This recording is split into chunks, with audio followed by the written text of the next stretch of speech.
एक वेगळ्या स्वरूपाचा मुळशी पॅटर्न आपल्यासमोर बसला आहे. माझ्यासमोर बसलेले शैलेश शिंदे मुळशी तालुक्यातील आंदगावचे आहेत आणि आत्ता इंग्लंडमधील रोल्स रॉयस कंपनीच्या एरोस्पेस सेक्शनमध्ये ते काम करत आहेत. त्यांचं बालपण मुळशी तालुक्यातील आंदगावमध्ये गेलं आहे. 10वीपर्यंतचं शिक्षण देखील तिथंच झालं आहे आणि तिथून सुरू झालेला त्यांचा प्रवास इंग्लंडपर्यंत पोहोचला आहे आणि आता एरोस्पेस सेक्शनमध्ये काम करत असताना तिथल्या लेस्टरशायर काउंटीच्या शेपशेड टाउन काउन्सिलमध्ये ते टाउन काउन्सिलर म्हणून निवडून आलेले आहेत. भारतीय वंशाचा सर्वात कमी वयाचा हा टाउन काउन्सिलर आपल्यासोबत आहे. त्यांना प्रेक्षकांसमोर आणण्याचा उद्देश अर्थातच त्यांच्यापासून इथल्या अनेकांनी प्रेरणा घ्यावी हाच आहे. शैलेशजी नमस्कार, खूप खूप स्वागत तुमचं ABP माझामध्ये आणि खूप सगळ्या गप्पा तुमच्याशी मारायच्यात. सुरुवात की तुम्ही जे टाउन काउन्सिलर म्हणून निवडून आलेला आहात तर ते नक्की काय पद आहे, ती काय जबाबदारी आहे, आपल्याकडचे जसे नगरसेवक काम करतात तसंच हे आहे का? हो अगदी. सो धन्यवाद मंदारजी फॉर दिस अपॉर्च्युनिटी आणि अगदी मला तुमच्याशी गप्पा मारायला आवडतील.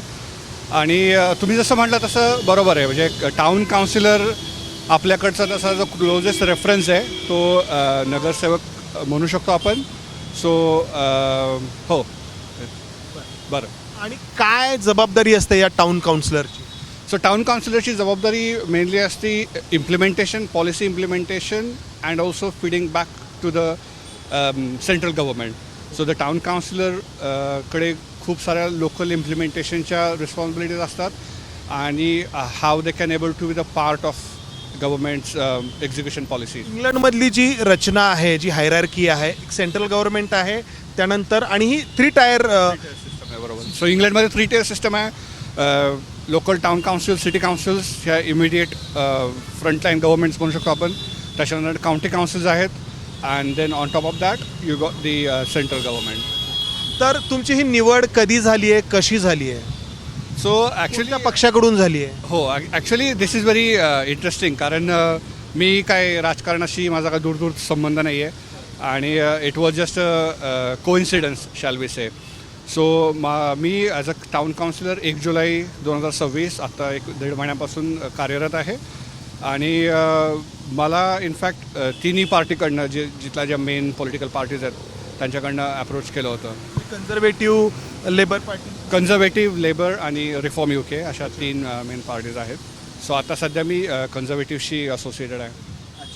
तिघांकडून तुम्हाला अपॉर्च्युनिटी होती, तुम्ही कन्झर्वेटिव्हची निवड हो केली. हो. आता मला तिथल्या या सगळ्या पद्धतीकडे यायचं आहे की तिथली ही पद्धत कशी काम करते. म्हणजे तुमच्यासारखा तरुण, मला आधी तुमचं वय सांगा. म्हणजे खरं तर वय कोणाचं विचारू नये, पण यासाठी की म्हणजे तुमचा प्रवास तिथला कसा राहिला आहे? So I just turn 35. So 35 वर्षाचा आहे मी आता, ह्या मागच्या जून 27ला. आणि माझा प्रवास म्हणजे मी ॲक्च्युली UKला गेलो होतो ॲज अ स्टुडंट म्हणून 2015 साली. मी त्याच्या आधी थोडं आपण पाठीमागे जाऊयात. मूळगाव आंदगाव, मुळशी तालुक्यातलं आपण लवासाकडे जायला निघालो की मुठा गाव बऱ्याच जणांना ठाऊक असतं. त्या भागातले लोक देखील सर्वांच्या परिचयाचे आहेत, त्यांची आडनावं देखील लोकांना माहीत आहेत. अगदी अगदी. तुमचं जन्मगाव ते शिक्षण तिथे झालं? हो, शिक्षण मूळगाव आंदगाव, शिंदेवाडी आंदगावाची एक वाडी आहे. सो शिक्षण 10वीपर्यंत आंदगावामध्ये आणि बालपण मामाच्या घरी, मामाचं आजोळ आंदगावच. सो लहानपण खूप आनंदामध्ये, रिलॅक्स, निवांत, आजी आजोबांबरोबर जास्त टाईम स्पेंड करणे. म्हणजे मामा खूप स्ट्रिक्ट अभ्यास आणि जिल्हा परिषदेची शाळा, जिल्हा परिषद शाळा, 4थीपर्यंत जिल्हा परिषद शाळा आणि 5वीपासून विद्याविकास मंदिर आंदगाव हायस्कूल. पण त्या भागातले मारणे, मोहोळ सगळे तुमचे आमचे नातेवाईक, मामा मारणे आहेत, मोहोळ आमचे नातेवाईक आहेत. पण म्हणजे शेतकरी फॅमिलीचा मेन बेस आमचा जो आहे, मेनली शेतकरी, घरी भात तांदळाची शेतकरी आणि हां, असं लहानपण एकदम साधं काय तिथून 10वीच्या नंतर तुम्ही पुण्यात आला शिक्षणाला? नाही, इनफॅक्ट मी 10वी पण गावालाच केली, मराठी मीडियम. इंग्लिशचा काय 10वीपर्यंत संबंध नाही.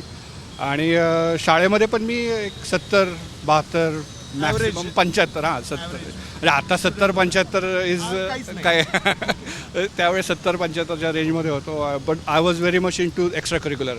So I was very much into the personality development आणि हे सगळे ट्रान्सफरेबल स्किल्स वगैरे.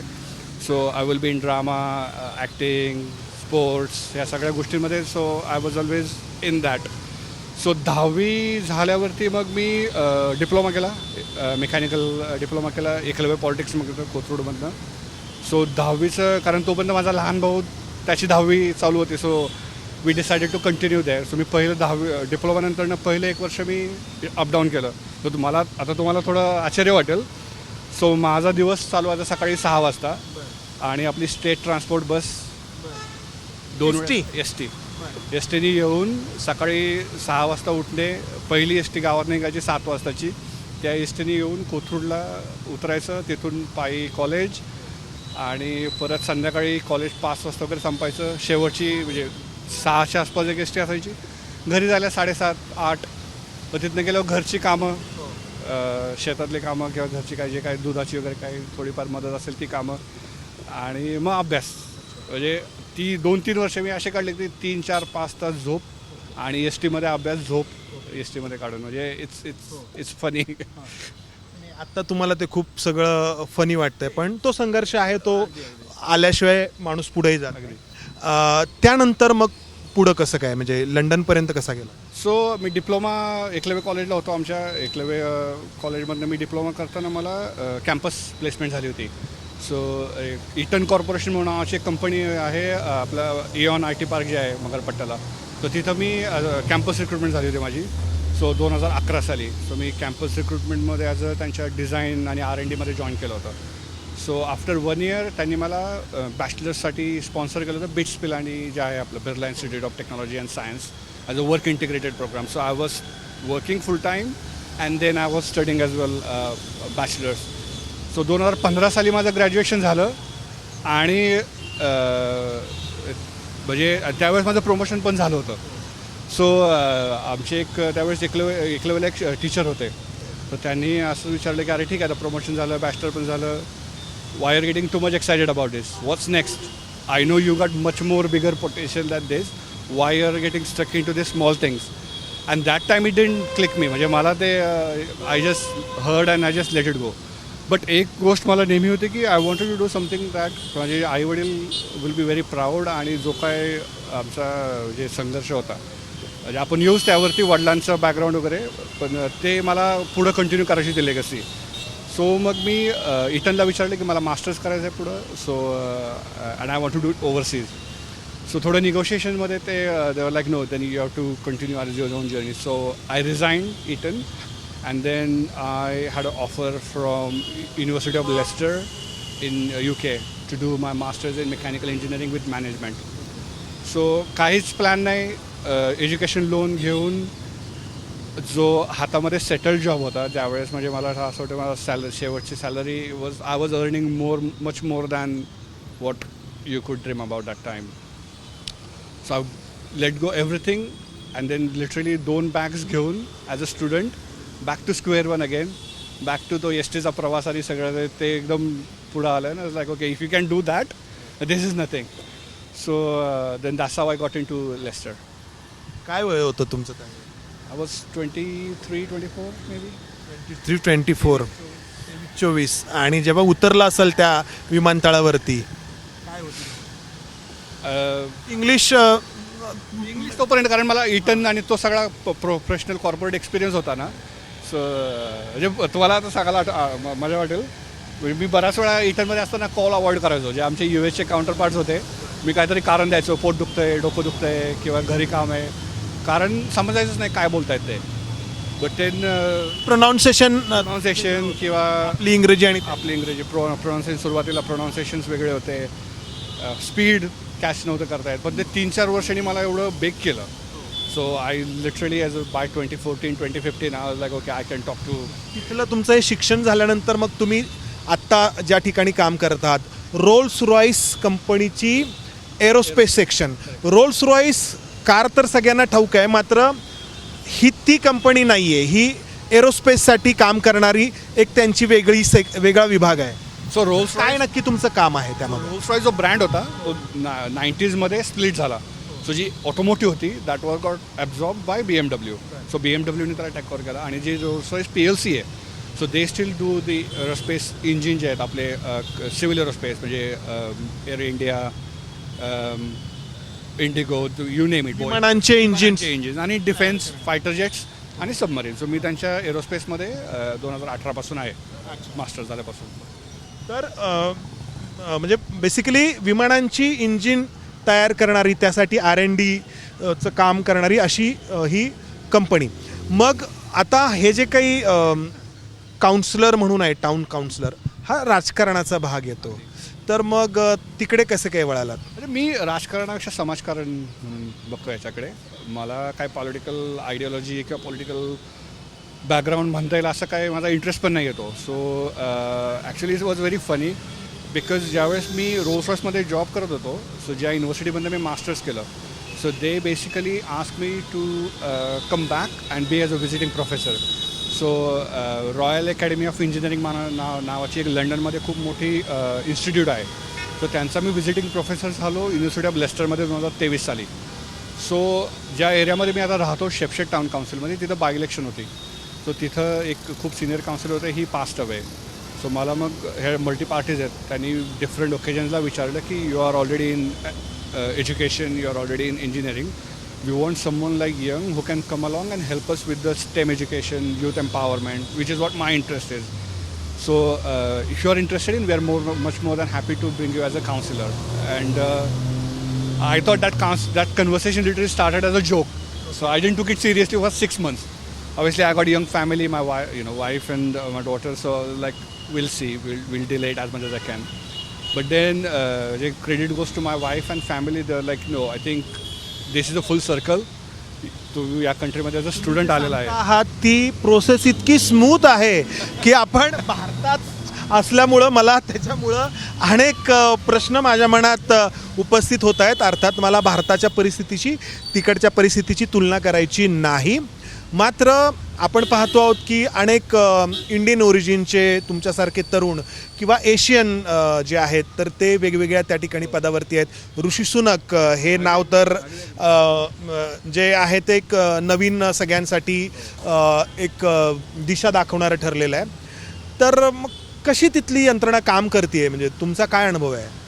सो तिथली यंत्रणेमध्ये कसं आहे की तुमचं बॅकग्राऊंड काय, तुमचा धर्म काय, जात काय, त्याच्यापेक्षा तुम्ही काय समाजकारण म्हणून तुम्ही काय समाजाला घेऊन येता. म्हणजे जसं तुम्ही ऋषीजींचं एक्झाम्पल घेतलं, म्हणजे ही कॅन यू इमॅजिन त्या कंट्रीमध्ये त्यांनी प्राईम मिनिस्टरपर्यंत जाऊन एका वेगळ्या उंचीवरती काम केलं. आणि असा माणूस आपल्या सगळ्यांसाठी एक एक्झाम्पल आहे की तुम्ही जर तुमच्याकडे राईट स्किल्स असतील तर तुम्ही अशा कंट्रीमध्ये पण जाऊन तुम्ही डिलिव्हर करू शकता आणि तिथला समाज तुम्हाला ॲक्सेप्ट करेल, तुम्हाला ऑपॉर्च्युनिटी देईल. हे तुम्ही तुमच्या माध्यमातून तुम्ही स्वतः अनुभवले? हो, हे माझ्या माध्यमातून मी स्वतः अनुभवलं आहे. आणि कसं आहे की तुम्ही जर तुमचे एफर्ट्स दिले, तुमचं जर इंटेंट आहे, ज्या समाजामध्ये जिथं मी ॲज अ स्टुडंट म्हणून गेलो की, आणि मला अजूनही सांगायला अभिमान वाटतो आहे की माझी अजून पण सिटिझनशिप इंडियन आहे. हो, अगदी. तरी पण हा काही तिथे इश्यू नाही झाला? हा तरी पण काही इश्यू नाही आहे.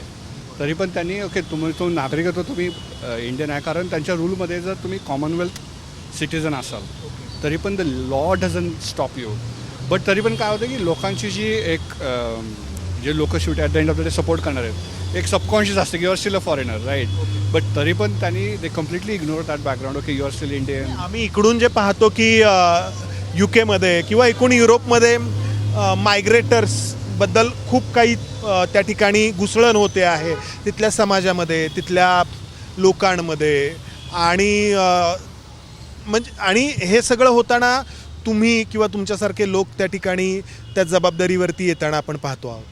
नाही, अगदी. आणि ह्याचं आय थिंक आन्सर जे मी देईल ते कसं आहे की शेवटी तुमच्याकडे 2 ऑप्शन्स आहेत. एक तर तुम्ही भिंतीवरती बसून लोकांचे तुम्ही बोलत राहा, और तुम्ही तुमचे स्लीव्ज रोलअप करून you be part of the process.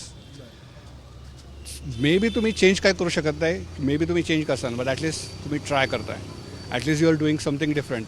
आणि what I experienced from that community is like if you are trying, if you are giving, the people will come and people will join. This is my personal experience over last 15 years की लोक सक्सेसकडे, यशाकडे लोक automatically gravitas होतात. You just need to show the people this is the art of possibilities.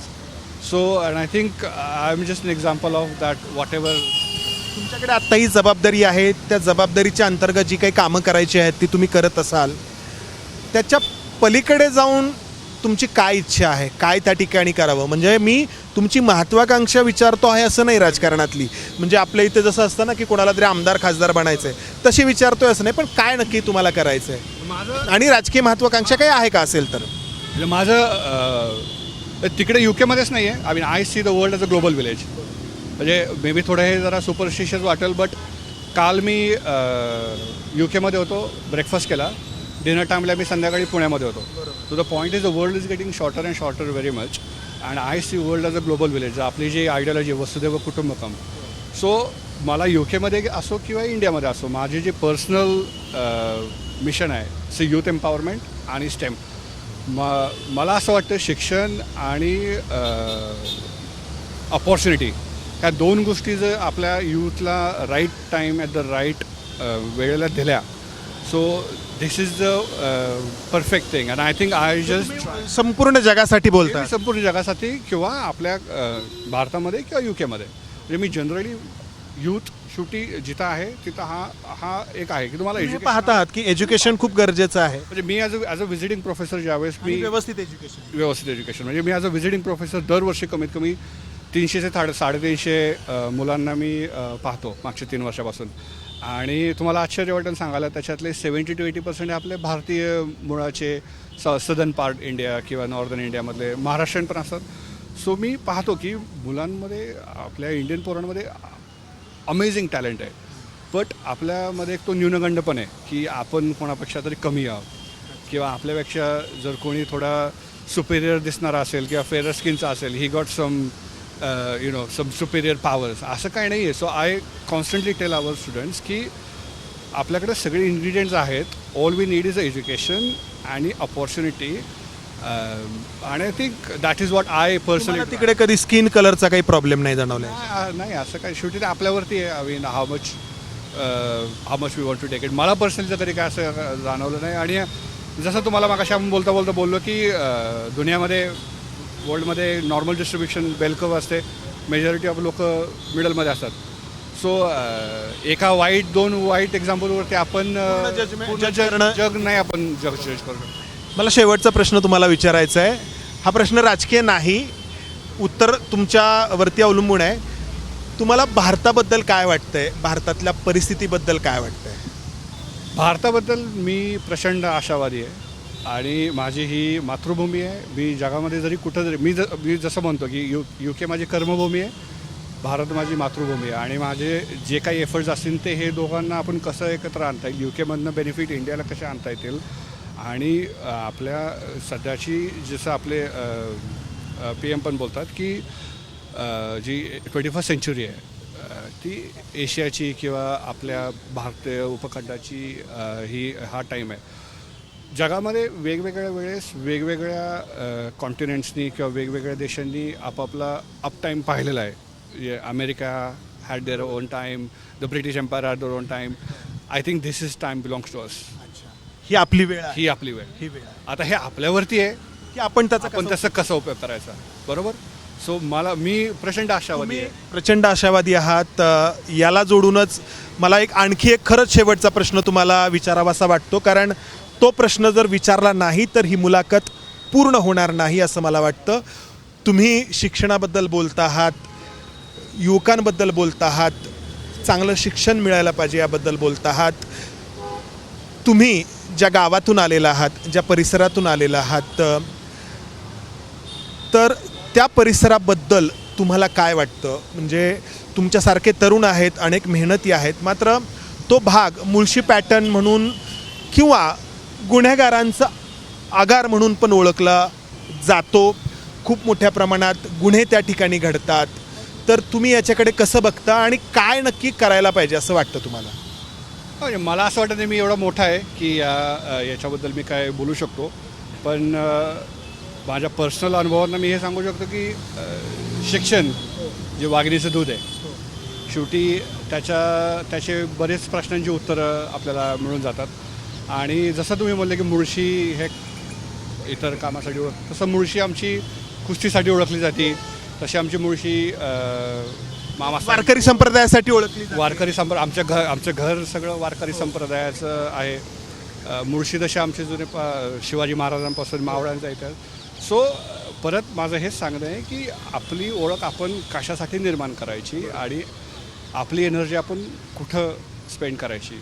So ते मी सांगेन नक्की. धन्यवाद. खूप खूप शुभेच्छा. मी भविष्य वर्तवणारा नाही, मला ते आवडत देखील नाही, पण तुमचे विचार ऐकून तुमचं भवितव्य तुम्ही ज्या क्षेत्रामध्ये आहात त्यामध्ये उज्ज्वल आहे असं मला वाटतं. आणि मी तुलना नाही करणार, पण आपण यांना कुठे पोचताना पाहू हे काळ ठरवेल. मात्र सध्याच्या घडीला आपण मुळशी पॅटर्न म्हणून ज्या काही गोष्टी पाहतो किंवा पुण्यामध्ये खास करून ज्या घटना आजूबाजूला आपण पाहतो ते पाहिल्यानंतर एक मुळशीतला मुलगा असाही आहे ज्यांनी त्याचं बालपण त्याचं शिक्षण मुळशीमध्ये घेतलं आहे आणि तो इंग्लंडमध्ये जाऊन तिथल्या टाऊन काउन्सिलचा काउन्सिलर बनलेला आहे. तर आपण कोणाकडे पाहायचं हे शेवटी आपल्यावरती अवलंबून असतं. इच्छा आहे, अपेक्षा आहे की तरुणांनी शैलेश शिंदेंकडे पाहावं आणि आपली वाट निवडावी. कॅमेरामन विजय राऊतसह मंदार गोंजारी, ABP माझा, पुणे. ABP माझा, उघडा डोळे बघा नीट.